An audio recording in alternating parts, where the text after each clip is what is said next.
Well, welcome back to my lovely basement office. Chapter 10 is about forgiveness and reconciliation. I think I'm going to start it off with having to ask for your forgiveness and apologize. I realize that many of you, every week is made up, the highlight of every week is the opportunity to click on my chapter evaluation and feel better about yourself and the world. But this is the last one, so I apologize. I didn't pick a book that had more chapters. Um, as you all know, that's not a sincere apology, and that's something that we're going to talk about is the sincerity. So, um, what is forgiveness and reconciliation? Well, in many ways, it's the end of the conflict. Um, Due to our memories and things like that, things linger on. I'm not going to say that poof, once it's done, it's over with, and you never have that problem again because you will still have remnants of it. But in theory, it's the end of the conflict. So, what is forgiveness? Well, the book goes through a few different things, and I kind of paraphrase them. I'm not going to read all the quotes verbatim, but one of them is giving up the idea of a better past.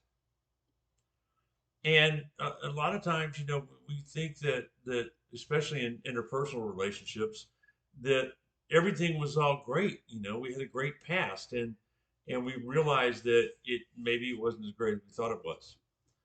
Another one is the decision to reduce the negative thoughts to begin to gain a better understanding.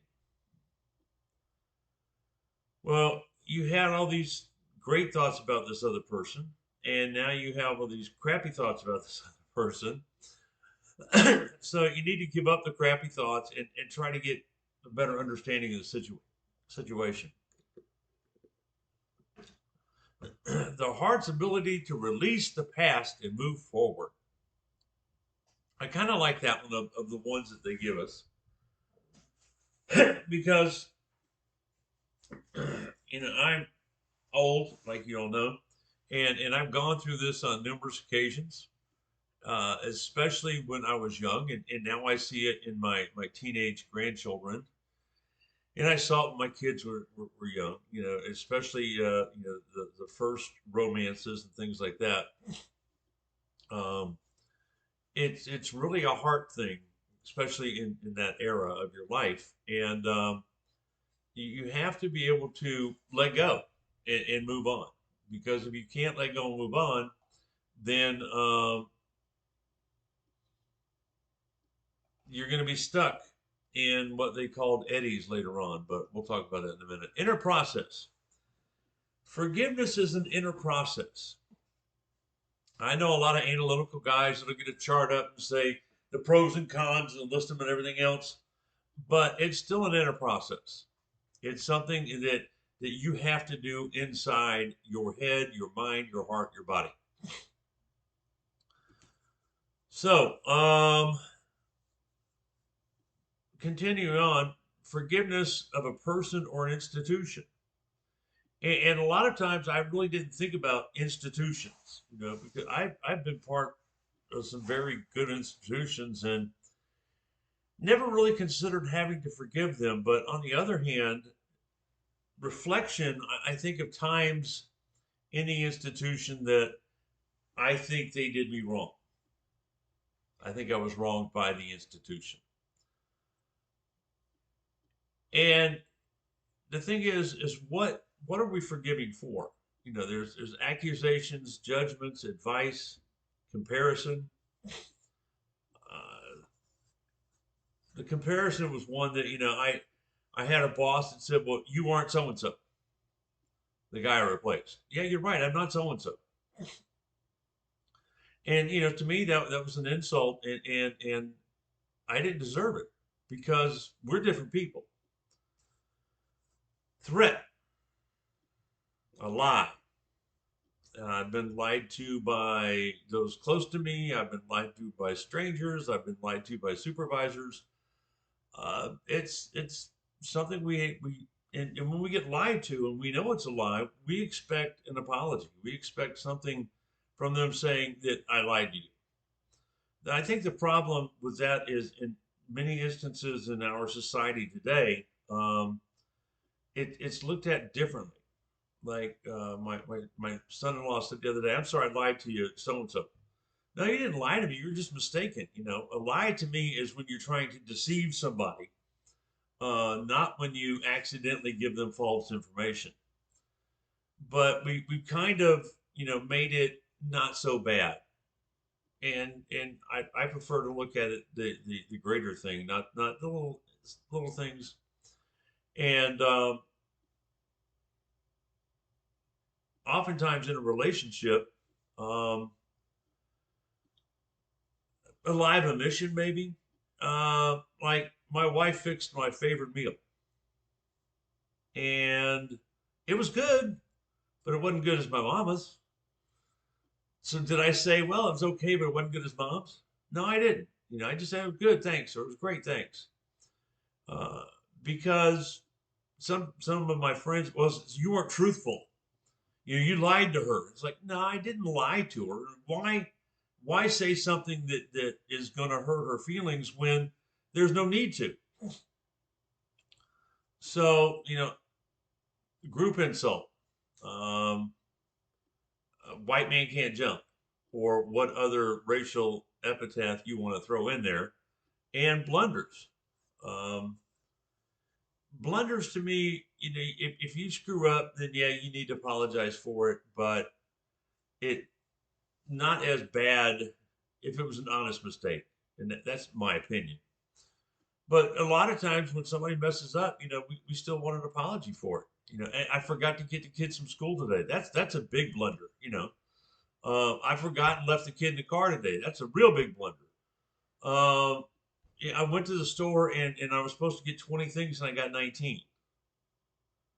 I'm sorry, I missed one. Well, it happens to be the one you needed most. Well, I'm really sorry, but it was a mistake. And those, I think that we can oftentimes forgive blunders uh, much more readily. Relationship differences. A lot of times in a relationship, you have people that grew up in completely different socioeconomic areas. My wife's from Illinois. I'm from I was an Army brat. We met in Germany. Um, she went from kindergarten to the 12th grade with the same people.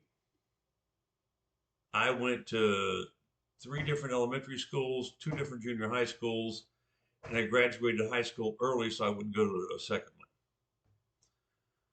I didn't have any of those relationships, but a lot of the ways that we were raised were different. A lot of the ways that my son-in-law and daughters-in-law and my children were raised are different. And we have these relationship differences that oftentimes can cause a problem, and we need to be aware of it so we can forgive and we can apologize. Just because this is the way we did it in my household when I was a kid doesn't mean it's the right way. If my wife did it another way in her household as a kid, we have to look at those differences, and when I know about one of them and I step on it, then I need to apologize. Children abused. Oftentimes, an abused child uh,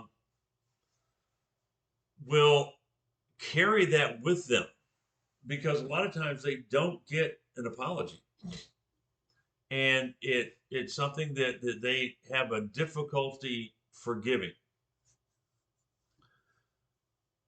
I've seen news reports, of these people that somebody committed a crime against them, and oh, I forgave him.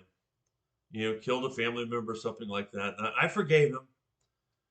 Okay, because that's what my religion says I'm supposed to do.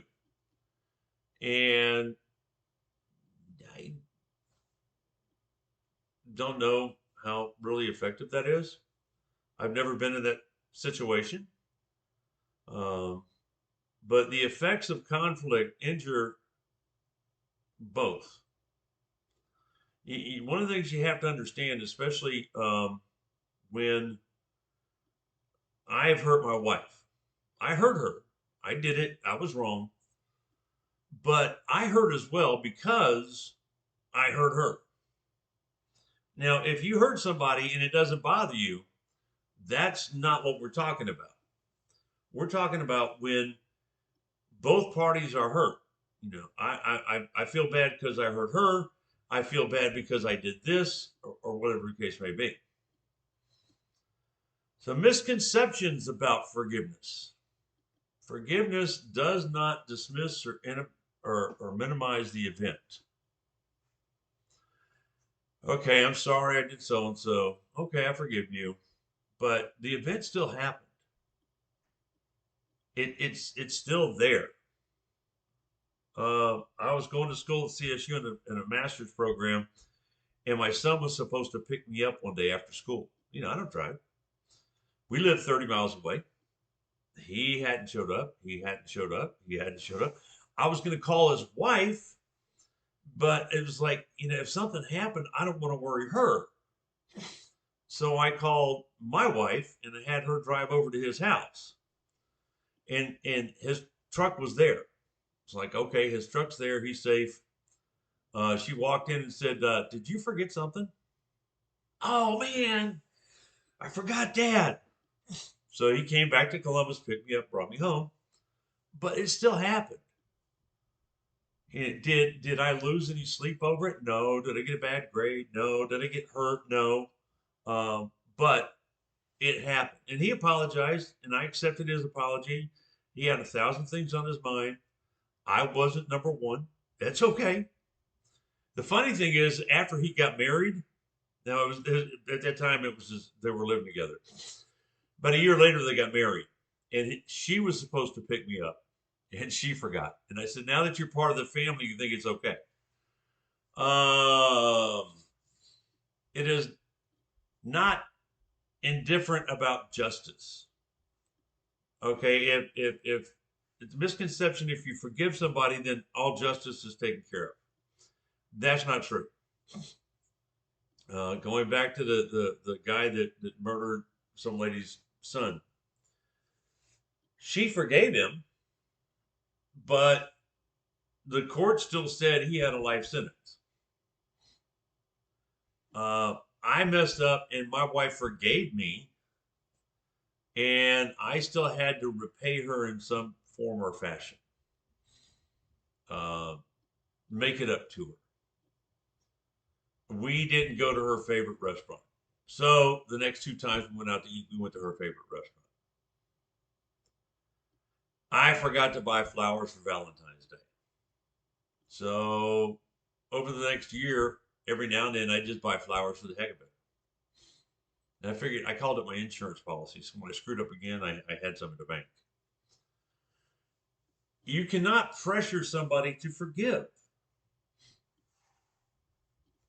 When I was little and my sister and I would fight, my mother would say, give her a hug, tell her you're sorry.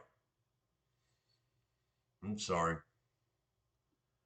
I was forced to apologize, but you can't force somebody to forgive them to forgive the incident. You cannot forgive for someone else. This one is something that kind of interested me because a lot of governments are saying, for what we did back during World War II, we apologize. Well, we weren't around then. They weren't around then. You're saying that as a country, we're sorry. Yeah, we might be sorry it happened, but in reality, the only person that can grant forgiveness is the person that got wrong.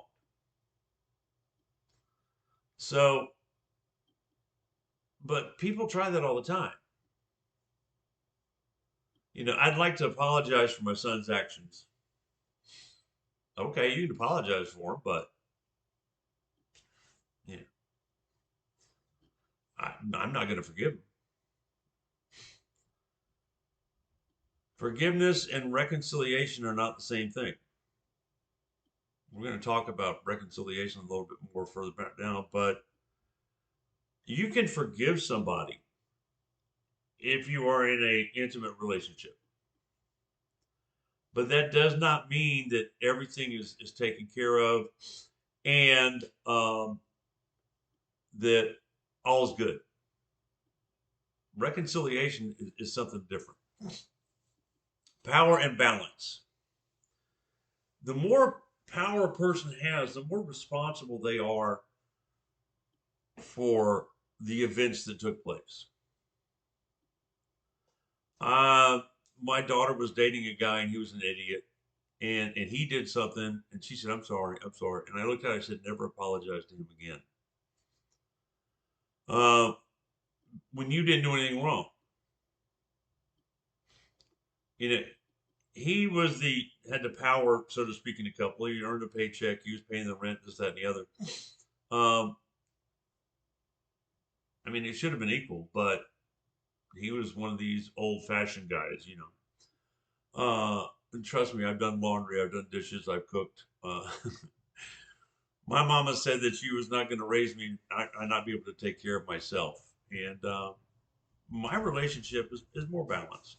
I'm not saying it's 50-50 all the time, but the person that has the power has got more responsibility.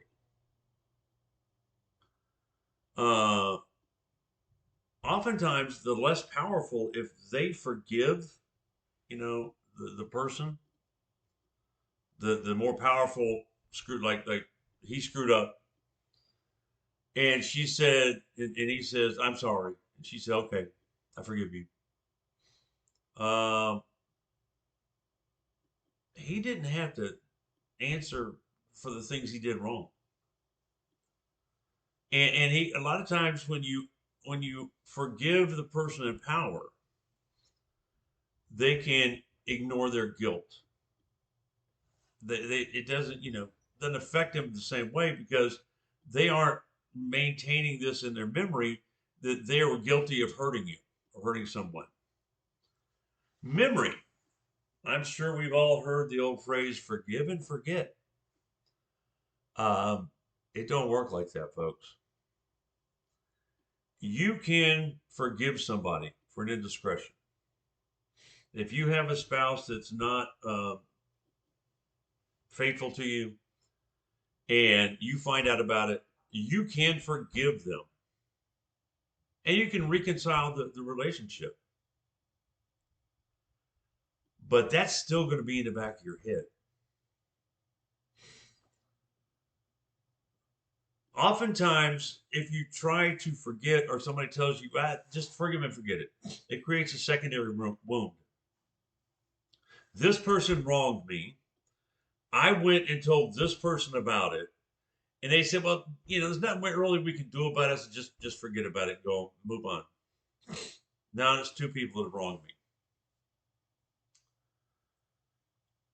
Um, Memory oftentimes feeds revenge and retribution. Because let's say that they have not apologized yet, or they apologized and we'll see later it wasn't sincere or whatever. And you, okay, fine, yeah, I accept your apology. But if all that's not honest, then a lot of times that memory is going to feed the revenge and the retribution. I'm going to get them back. He cheated on me, so I'm going to cheat on him. So the book calls it the predicament of irreversibility. When the revenge and retribution stays there, I'm going to get even. I'm going to get even. Memory is essential to forgiveness because it's central to identity. Now, we're going to remember this stuff. and we are going to remember how we felt. If I hurt you, you're going to remember how you felt. And it reshapes our identity and the identity of the other. How could he do this to me? Am I not as good as I thought I was? Or I thought he was better than that. Why did he do this to me? He's not the person I thought he was. Is memory a decision or a process? Forgiveness a decision or process? Well, it's kind of both. You can make a decision to forgive, especially if it's not really, something horrific. Well, I'll forgive you for doing so and so. Or the book talks about some religious holidays. I'll forgive him for Lent, or I'll forgive him for this or that or the other. But you can say, okay, I'm going to forgive this person. Sometimes we're hurt so bad it doesn't work that easy. Now, the process can lead to forgiveness. The book talks about an injured innocence. That's when you find out about the wrongdoing. You can't believe this happened to. I can't believe it happened to me. I can't believe he did this. I was. You were innocent. You didn't know any of this stuff was going on, and now all of a sudden, your innocence is in question because all this is happening. Then obsession. An obsession is where you do a whole lot of thinking about I'm going to get even, and what happened, and why they did this to you, and how you feel, and then finally there's transcendence, and that's when you finally get over it. Okay, I guess our relationship wasn't as solid as I thought it was, and I'm ready to move on. This is the new rules. The next part they talk about is 20 steps. And I am not going to go over them all in depth, but I'm going to cover them briefly. They're in the book. The uncovering phase. What am I feeling? I was just wronged. What am I feeling? Admit what I'm feeling. Admit it hurts. A lot of times, nah, it's okay. Don't worry about it. It didn't bother me, but it really did. One of your friends let something slip at work that nobody else was supposed to know. Don't worry about it. It's okay. But really, it hurts. Admit the shame. I'm hurt. A lot of people is, yeah, I'm hurt, but I shouldn't feel that way. It's okay. Admit it. Become aware of your emotions. Whether you want to kill somebody or whatever the case may be. My son, when he was driving, somebody cut him off, and he'd get all pissed off and ride their bumper, and I yelled at him, and he said, "I'm not gonna have to let somebody cut in front of me like that." What can you do about it? You're on a road. He's in a car. You're in a car. You can cause a wreck, but let it go. You know, you don't have to be angry and have road rage because somebody cut you off. Identify repetitive thoughts. Okay, all day long I've been thinking about this one girl. I've been thinking about this, and it's the same thought. You can't fix stuff until you can think clearly. Compare you and the other. My wife hurt me. Okay. Well, why did that happen? Why did she do that? Why did I do? Don't blame yourself and say what did I do? But what you're in a relationship. You're both dealing with this. What happened? And look at both of you. Realize change. Okay. For this relationship to continue, these things have to change. Gain insight on how you have to change. What is it that you have to do that will allow you to forgive somebody. I got to let this go. I can't be mad anymore, whatever. Decision phase, the next phase of it. Old strategies don't work. Well, it's pretty obvious that if you're in this conflict, then doing the same thing again and again and again is not going to give you a different result. Consider forgiveness.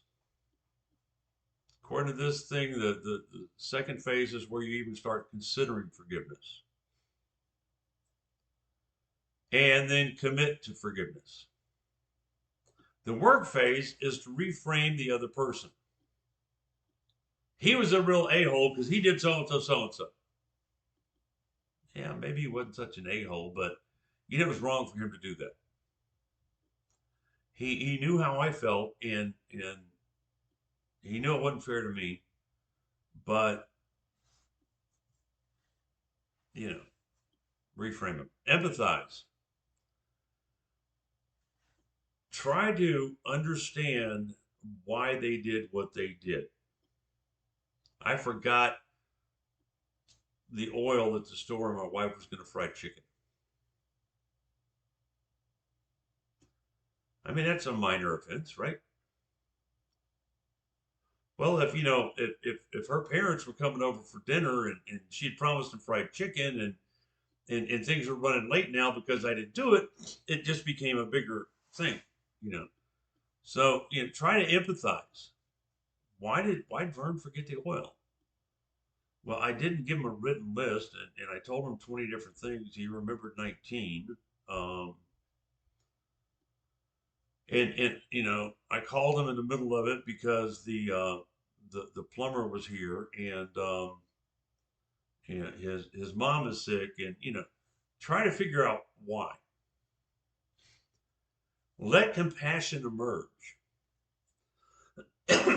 Now, these 20 things gives it to you from both perspectives. From the one asking for forgiveness and the one apologizing. I didn't go into both of them, but let compassion emerge. You know, I've screwed up myself in the past. You know, I okay, I need to show some compassion. I know she didn't do it on purpose or whatever the case may be. And let the pain in. Okay, you're hurt. Let the pain in. Because if you don't recognize that pain that you're in, you're never going to come to a conclusion. Outcome phase, find meaning. Okay, what's the meaning in all this? What happened? What does it mean? Does it mean that our relationship is over? Does it mean that you're not the person I thought you were? Does it mean that I'm not the person I thought I was? There's a need to forgive the past. We have this innate need to forgive because if we don't, it's going to keep eating at us. Remember that you're not alone. I don't care what happens to you. Somebody out there, the same thing has happened to them. I'm pretty sure. And release. Let it go. Just let it go. Okay, next part is getting stuck in the eddies. And the book actually uses a good analogy to this because they talk about being in a hill country, mountains with rivers, but an eddy on a river basically is a back current. And if you've ever kayaked or canoed or anything, or fished, you get into these eddies, and it's a good place to rest, especially if you're kayaking, because you don't have to fight the current. And the fish getting these eddies to rest, it's a good place to fish because they don't have to fight the current. So the different eddies that we can get stuck in are revenge, victimhood. I'm the victim here. How many times have you heard that in politics lately? I think that a lot of times we overuse that. Depression. Man, I'm so depressed about this. It's bothering me. It's so much on my mind. I just need a break. So an eddy is a good place to take that break. Withdrawal. Sometimes you just want, I don't want, you know, my wife sometimes doesn't want to talk to me because I want to fix it. Sometimes she just needs to withdraw and have that alone time. And it's a break often as needed. But sometimes we get stuck in these eddies. And sometimes people want to push us out, back out into the current. You're not going to fix this damn problem sitting here and just playing victim. And sometimes we're not ready. Sometimes we're not ready to get back in the current. So if you're going to push somebody or somebody's pushing you, the timing's got to be right. If you're in an eddy and I'm just chilling right now, I'm depressed, I don't want to think about it, I don't want to talk about it. No, you got to get back in there. Oh, okay, I'll get back and just give me a minute. When I say I'm ready to go back and I need to push, then push. Dimensions.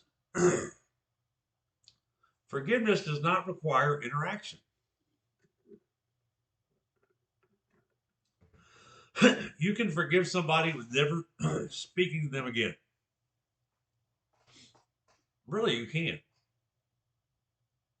You don't have to hear their side of the story. You don't have to have them apologize. You can just say, I don't know what your deal is today. I don't know what's going on. But okay.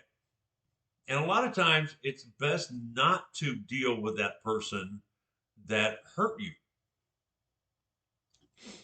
If you're in an interpersonal relationship and somebody has hurt you that badly, then if they beat you, then I don't ever want to talk to this person again.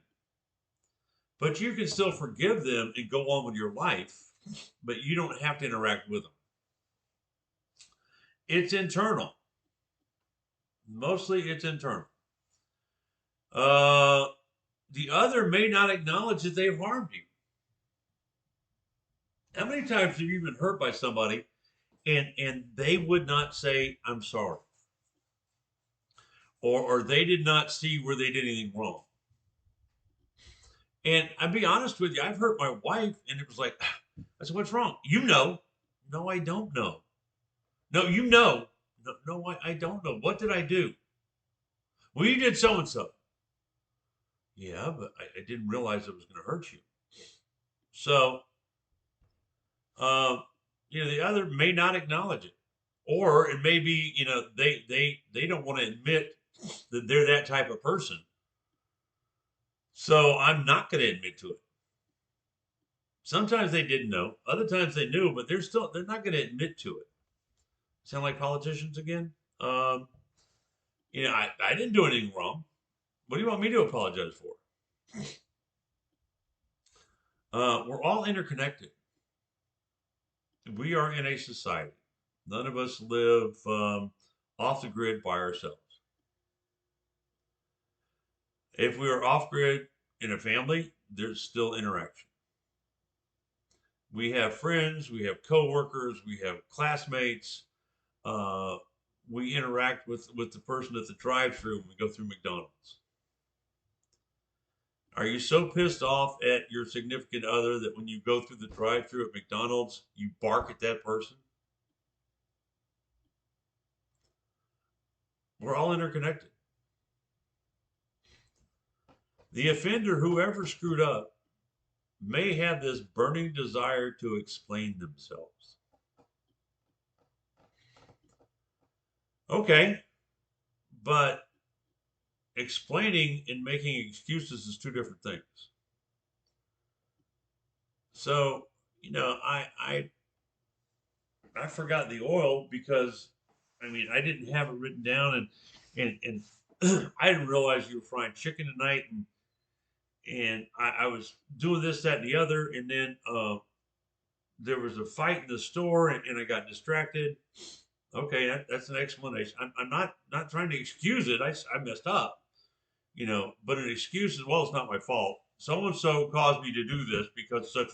I had the oil, and somebody, I set it down, and somebody else took it, or whatever.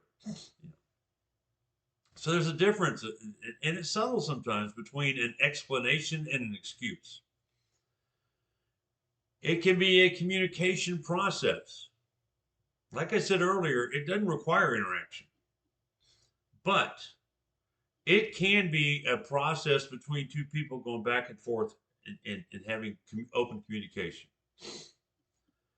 It can be explicit, okay, I forgive you, or it can be implicit. And implicit, it's just, yeah, don't worry about it. That's explicit. But implicit, it could be gestures. We had a big fight. Like I said, I think I told you before, couples have looks. I'm blind. I can't see the look. I don't know if the look is "come here, baby, I want you," or "stay the hell away from me." But if I get the "stay the hell away from me" vibe, and then a little while later, because she's pissed because I did something, and trust me, I do stuff. But a little while later, she comes over, hugs me around the neck, gives me a kiss. Then, okay, I'm forgiven. Or a gift, or making somebody's favorite meal. So it not always verbal. Sometimes it's nonverbal. Conditional forgiveness. I'll forgive him if he does so and so. The book uses an example. Well, or I'll forgive him if he never does it again. Usually, a conditional forgiveness shows or leads to a deterioration in the relationship. I'm going to forgive you, but don't ever do that again. You always got to hang it over your head. You really weren't forgiven. Direct expression is more positive to relationships. You hurt me, and this is how you hurt me, and you apologize. It was sincere. I accept it. We're done. You can move on from that. The value and limits. Forgiveness is a dynamic process. It moves. It changes. Our emotions change. Apologies are everywhere. Every time you turn around, you're having somebody apologize for something. Whether it be a televangelist crying and apologizing because he was weak and had an affair, or a politician applying because they apologizing because they had an affair, or actors and actresses and other heroes that we have in society. We get inundated by apologies. But there's a couple of different kinds of apologies. An expedient apology is basically, yeah, I'm sorry, please forgive me, I'll never do it again because I want to get this over with. A compelled apology is my mama saying, tell your sister you're sorry. And delayed or surrogate apology is like it took a long time for that person to apologize for hurting you, or somebody else apologized for them.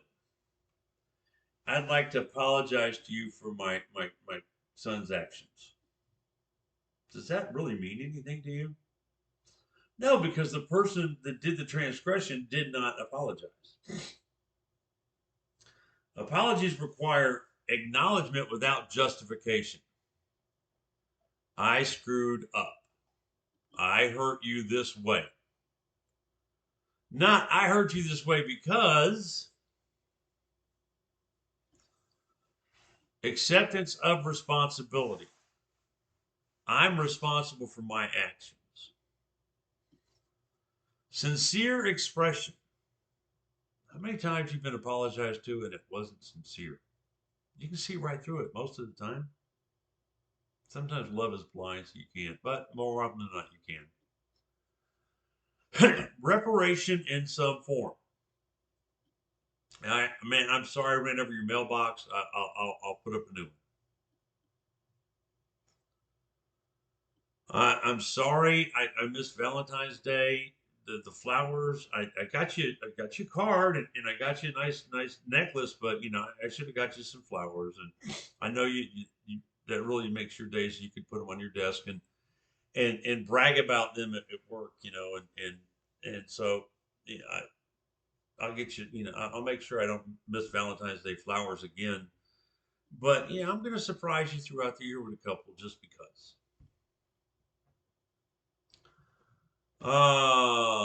Assurance for the future. I screwed up. It won't happen again. I don't know how many times I've told my wife that very same phrase and did it again. Luckily, it was nothing like cheating or none of the major stuff. But you know, um, and it's a learning process and reaffirmation terms of the future. Okay, if we're going to stay together, this is what we have to do. If you're receiving an apology, if somebody's telling me I'm sorry, first thing that I need to ask is who's the apology for? Who's served by this apology? The second one is can I trust change will happen? Is it sincere? Was there an excuse? I'm sorry I forgot the milk, but you didn't put it on the list. Why apologize? Oftentimes somebody said, man, I'm sorry. And it's like, I don't see any reason for you to apologize to me. It was a mistake. Don't worry about it. But why are they apologizing? Because it makes them feel better? Does it include pressure to accept? Yeah, I really, I want to apologize for my actions, and I really hope that you realize I'm sincere and I mean all this, and I'm never going to let it happen again, and it would really make everything a lot better if you would accept my apology. When you offer an apology, do you understand how you hurt the person? I mean, how many times I have said I'm sorry to my wife and I had no freaking clue what I did wrong. But we managed to stay together 40 years, so it's a lot of work. Do I really know what I did and how I hurt them? Am I really going to change? Yeah, this goes back to that expedient apology. I'm not going to change. I'm the same damn person I've always been. I'm sorry. I hope you're happy. Leave me alone.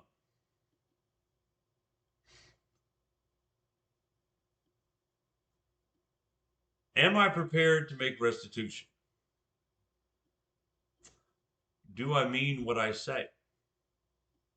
Do I really mean I'm sorry?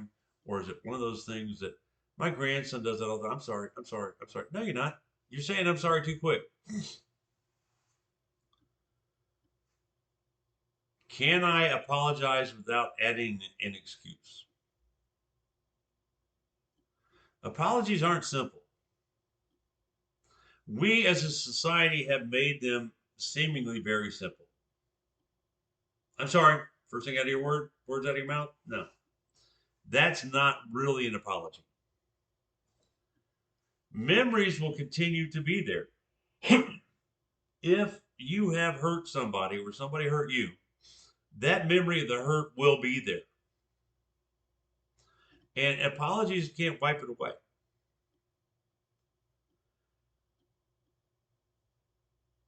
Receiving and forgiving oneself, receiving forgiveness from somebody else, and forgiving yourself.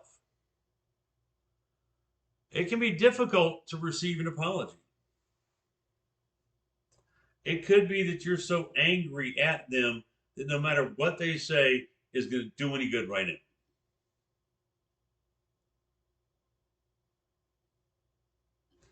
But it can be more difficult to receive forgiveness. It's okay. I know you didn't mean to do it. Don't worry about it. No, I messed up. No, I messed. I I I knew better, and I did it anyway. And so I don't know if I can accept your forgiveness or not because you've done so many good things and done so right, and I screwed up. So guilt plays a big deal in accepting somebody's forgiveness and forgiving yourself. My identity. I'm not the person I thought I was. I know that I could have never done that. I would never have done that. I'm not that type of person, but I did it. So now my identity. I don't know who I am. Sometimes it can cause isolation. I'm stuck in this hole. I'm staying in this hole because I don't deserve to be forgiven. And shame. I'm ashamed of myself. I'm ashamed of my actions. And I can't forgive myself until I get over that. And I can't accept your forgiveness either. Reconciliation is the process of repairing the relationship. Repairing the relationship. Forgiving does not mean reconciling. I have been forgiven by some very good people, but our relationship was never the same. And reconciliation is about building bridges. Once again, they use a great analogy about rivers in the book, but they talked about four strands of bridge building, basically. The first one is truth. You got to get the truth out there. Because if the truth is not out there between the two of you, in a lie, you're still deceiving or they're still deceiving, then you're not going to connect. Forbearance. That's a big word for saying get rid of revenge. If we are going to reconcile this relationship, I cannot be planning on revenge. Empathy. That's come up a few times in this chapter. You have to understand how the other person is feeling, whether it's the person that wronged you or the person you wronged. And commitment. Now, I abbreviated those 4 pages into 4 sentences. A commitment to create a new relationship, a stronger relationship, and continue on. The truth is hard to reveal, and it questions our identity. Forbearance refrain from revenge, and revenge causes a downward spiral. Empathy, like I said, understand the other person. Commitment, realizing how interconnected we are. We are interconnected, and we are going to build our commitment to this relationship. Okay, now the next word I'm going to say is a Hawaiian word, and if I pronounce it wrong, I'm not Hawaiian, and I apologize to anybody of the Hawaiian ethnicity. Ho'oponopono. Ho'oponopono. Ho'oponopono. It means to make it right, to make right. And in the cultural traditions of Hawaii prior to Captain Cook coming in and quote making everything better, which I don't think that always happened with colonialism, but they perceived life as a triangle of God, land, and the people. God, land, and the people. And they have to bring harmony to that triangle for them to continue. And if you think about it, when they were isolated on the island in a small group, they had to have more harmony. It wasn't like, they could just jump in a boat and go somewhere else or fly off somewhere else. So, and I'm going to summarize it quickly. The elder controls the situation, and he allows each party to speak. If they get out of hand or too emotional, he might put a break on it for a few days. But they require absolute truthfulness. And they found that often grievances are often tied together, because somebody was out revenge type deal. Or I did this because you did that to me, so I did this to you. Not necessarily revenge, but you pissed me off, so that's what I did. The book uses a story about a woman giving away a quilt her mother gave her and was supposed to go to her daughter.